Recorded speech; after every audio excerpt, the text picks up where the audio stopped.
Estamos ya en el Evangelio según San Marcos, capítulo 8, versículos 27 al 35. Texto clave, porque en la tesis del evangelista Marcos, en 1.1 ha indicado que va a explicar lo que es Jesús el Cristo y luego Hijo de Dios. Y estamos prácticamente terminando esta primera parte en la proclamación de Jesús como el Mesías. La segunda parte terminará en 15:39 por allá, en la que se va a proclamar en el momento de la muerte, se va a proclamar que Jesús es el Hijo de Dios. Temas importantes que van apareciendo en los evangelios cuando uno descubre la estructura que estos tienen, cómo lo redactaron ellos. Y estamos pues en el punto medio. Dice San Marcos: en aquel tiempo Jesús emprendió el viaje con sus discípulos hacia los pueblos de Cesarea de Felipe. Por el camino preguntó a los discípulos: ¿quién dice la gente que soy yo? Le respondieron unos que Juan el Bautista, otros que Elías, otros que uno de los profetas.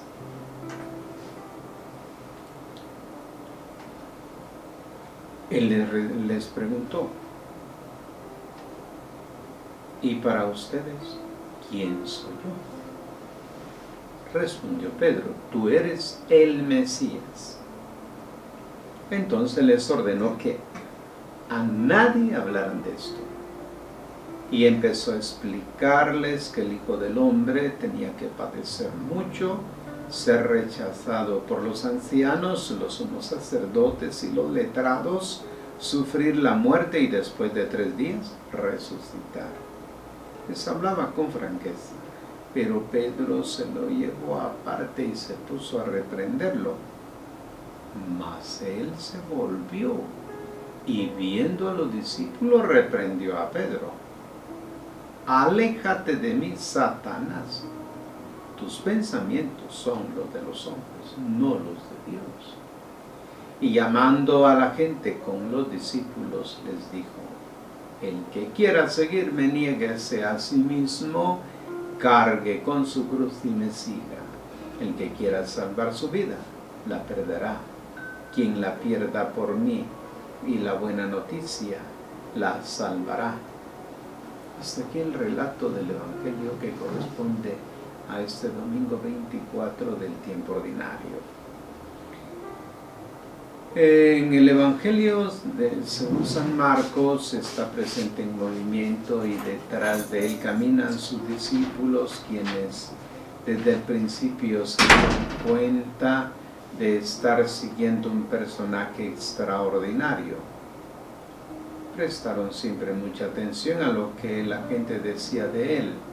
Eran sensibles pues a los elogios, se regocijaban en las señales de aprobación que recibía, pero el éxito de Jesús también los involucraba a ellos.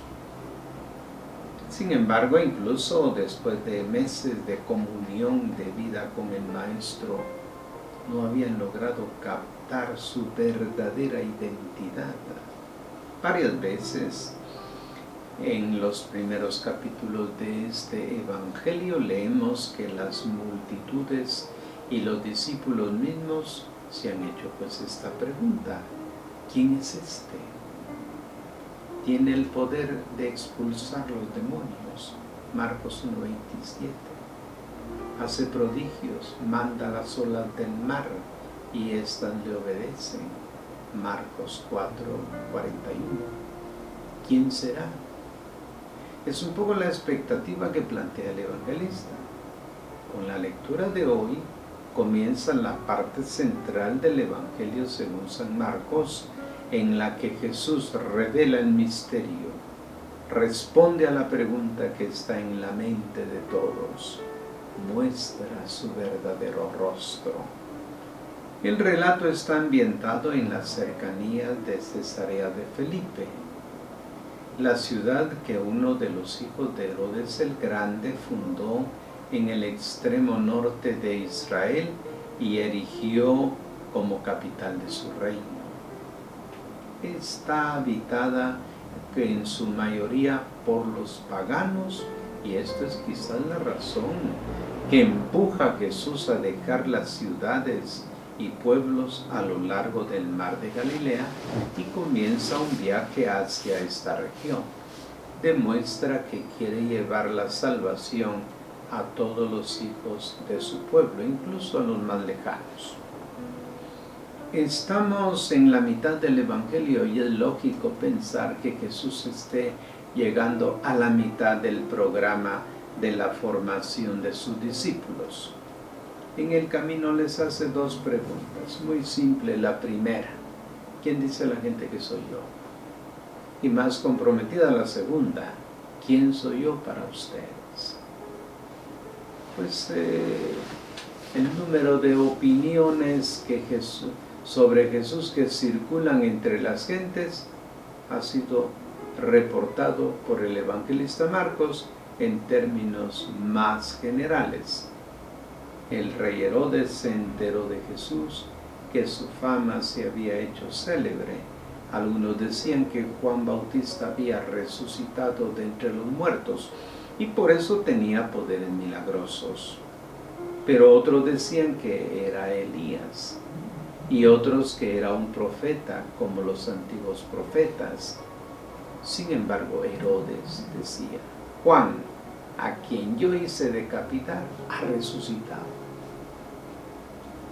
Estas eran las opiniones de la gente, pero lo que de verdad importaba a Jesús era saber lo que sus discípulos habían entendido.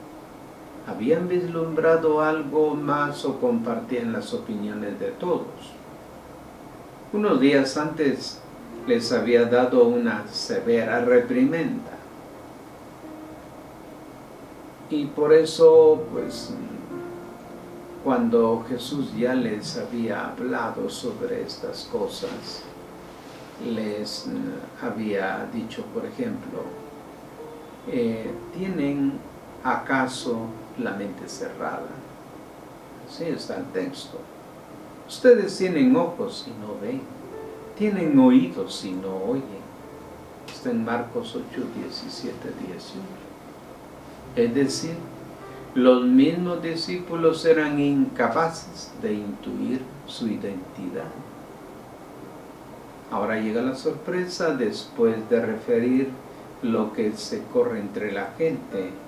Pedro parece haber comprendido todo y en nombre de los demás proclama: tú eres el Cristo, el Mesías, el Salvador, de quien han hablado los profetas y que toda la gente espera. Difícil de encontrar pues una respuesta más apropiada. En el Evangelio de Mateo encontramos incluso la respuesta complaciente del Maestro: dichoso tú, Simón, hijo de Jonás, porque no te lo ha revelado nadie de la carne y hueso, sino mi Padre del cielo. A la respuesta de Pedro sigue la imposición estricta de silencio. Jesús no quiere que se corra la voz acerca de su identidad mesiánica y la razón por la que debería mantenerse en secreto es clara. Pedro dio una definición exacta solo en la forma. En realidad la idea que tiene en mente es totalmente distorsionada. Continúa estando convencido de que el Maestro pronto comenzará el reino de Dios en la tierra y piensa que esto se llevará a cabo a través de una ostentación de fuerza, a través de prodigios y señales que llamará la atención de todos. Está seguro de que Jesús va a cosechar un éxito rotundo, y es esta también la opinión de los otros discípulos, quienes, a pesar de haber comprendido algo más de lo captado por la gente, permanecen prisioneros de la mentalidad corriente que valora la plenitud de una vida en base pues a los éxitos logrados. Todavía no se han dado cuenta que desde el principio el Maestro ha considerado diabólica la propuesta de tomar el poder y de presentarse como príncipe de este mundo. La incomprensión es total y para Jesús es el momento oportuno de corregir este peligroso equívoco. Debe dejar muy claro cuál es la meta de su viaje, explicando cómo el Padre realizará en él su obra de salvación. Marcos dirige su evangelio a los cristianos de Roma con el fin de invitarlos a examinar las razones que les llevaron a creer en Cristo. El malentendido en que han caído pues Pedro y los 11, de hecho se cierne siempre sobre todo en las comunidades cristianas. Las profesiones de fe pueden ser impecables, pero la pregunta sigue siendo, ¿qué imagen de Dios y qué concepción de la vida se encuentran detrás de estas fórmulas exactas?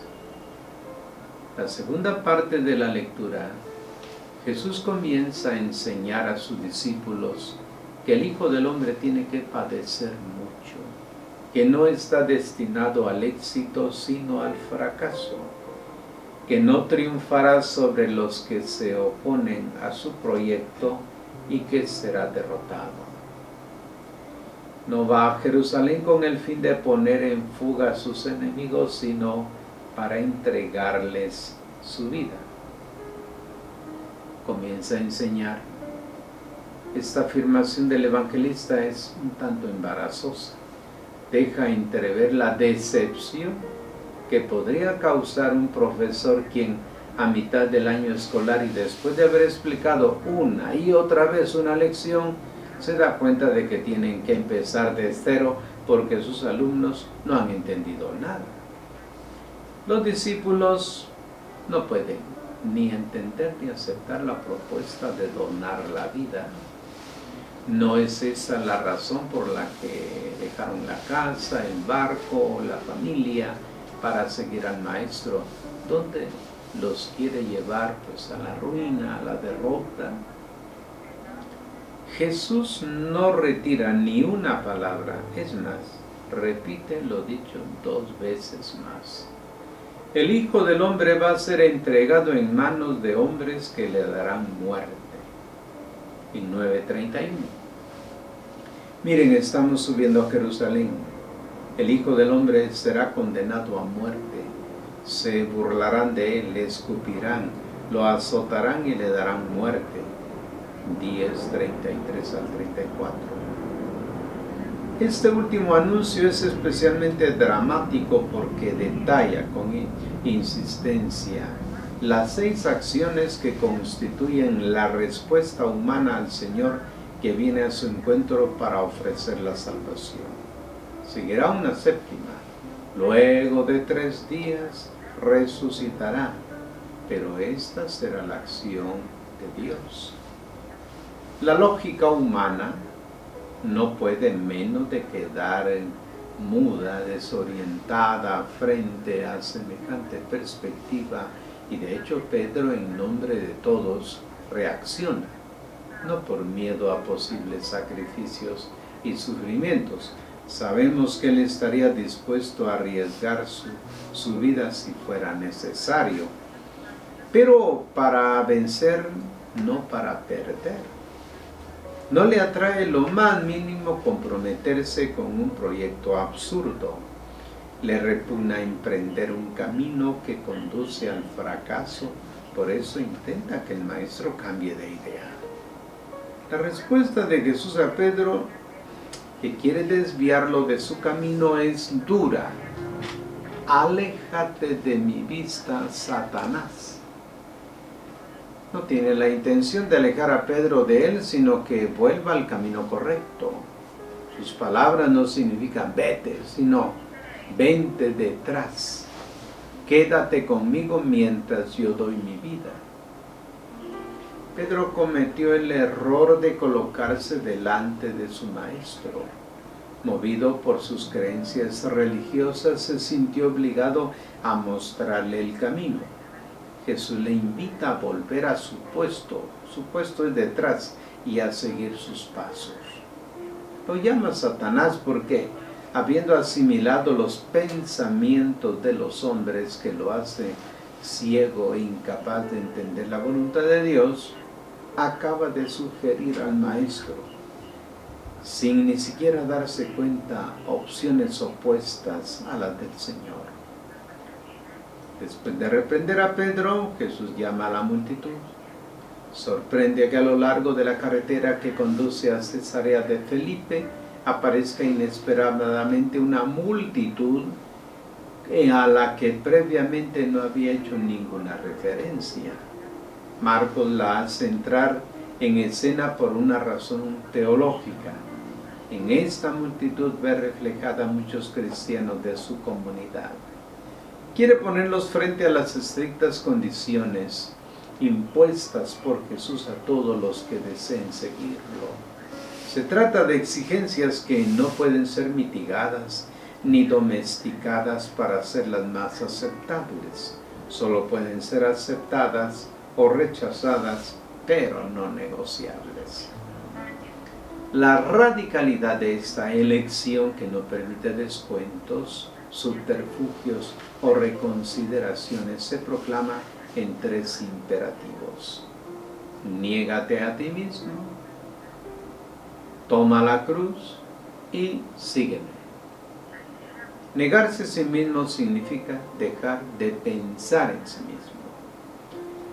Es el desmantelamiento de la lógica de este mundo. El hombre lleva arraigada profundamente en su corazón la tendencia a pensar en sí mismo, a ser el centro de interés, a buscar en todo su propia ventaja y desinteresarse de los demás.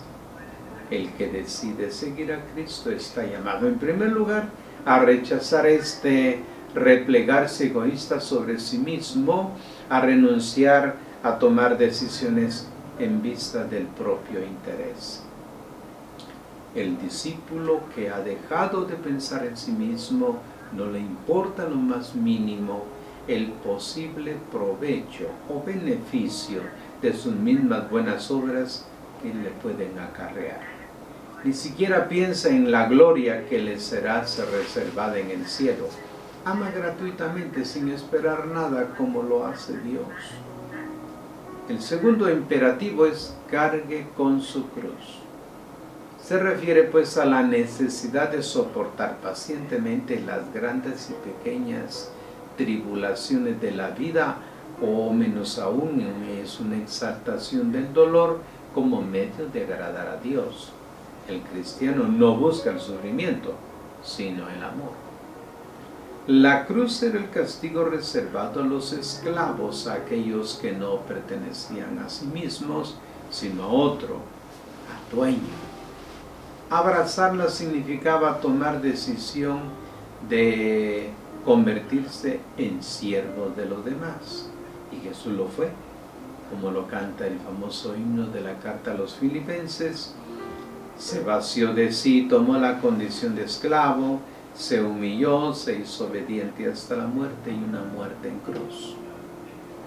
En Jesús Dios ha mostrado que no se pertenece a sí mismo, sino que es esclavo del hombre. La cruz es el signo del amor de Dios y el don supremo de sí mismo. Llevarla siguiendo a Jesús significa unirse a Él, estando disponibles para los demás, incluso hasta el martirio. El tercer imperativo, sígueme, no significa tómame como un modelo, sino comparte mi elección. Haz tuyo mi proyecto, juega tu vida por amor a los demás, junto conmigo. Irás al encuentro de la incomprensión y la renuncia, verán desvanecerse tus sueños y cuestionados todos sus proyectos humanos, te sentirás morir, pero tu destino no será la ruina. No quiero conducirte a la muerte, sino a la verdadera vida. Sin embargo, para llegar a ella es necesario que pases a través de la muerte. En la última parte de la lectura, Jesús desarrolla su propuesta recurriendo a un razonamiento sapiencial. ¿De qué le sirve a un hombre conseguir el dominio de todos los reinos de este mundo afirmarse en el campo del saber, tener el éxito del mundo del dinero y del poder, saborear toda la gloria y todos los placeres. Si se hace daño a sí mismo, si arruina su existencia, todas sus conquistas, todos sus éxitos son efímeros, porque carecen de consistencia, porque sobre ellos revolotea la muerte. Los sabios mueren, aunque hayan dado su nombre a países, y dejan sus riquezas a extraños, dice el Salmo 49, 11 al 12. Solo quien hace de su propia vida un don, pues construye una obra duradera. Cuando Dios en el juicio final valore la vida de cada uno, el que no se unió a Cristo abrazando su cruz y su destino, se verá obligado a aceptar su propio fracaso. Se dará cuenta de haber desperdiciado la oportunidad única que le fue ofrecida. Los debates sobre la identidad de Jesús continúan hoy. Nadie niega que, más que cualquier otro hombre, ha marcado la historia del mundo. Pero no es suficiente cultivar esta creencia para ser considerado discípulo suyo. Admirar a Cristo no equivale a ser su discípulo. Los apóstoles recibieron de Jesús la orden estricta de no revelar su identidad. Si nosotros no verificamos a la luz de las palabras contenidas en el Evangelio de hoy las razones por las que nos proclamamos cristianos, Jesús podría imponer también a muchos de nosotros un estricto silencio. Descubramos, como Pedro, quién es Cristo. Quizás es a media, ¿verdad? Pero si ahondamos, y ahora nosotros conocemos cuál fue la pasión, la muerte y sobre todo su gloriosa resurrección, ya sabemos el punto de llegada de Cristo, que es el punto de llegada nuestro. Inteligentemente actuemos, siguiendo a Cristo muerto y resucitado, viviendo de acuerdo al proyecto de Dios. Les agradezco su atención. Hasta una próxima oportunidad.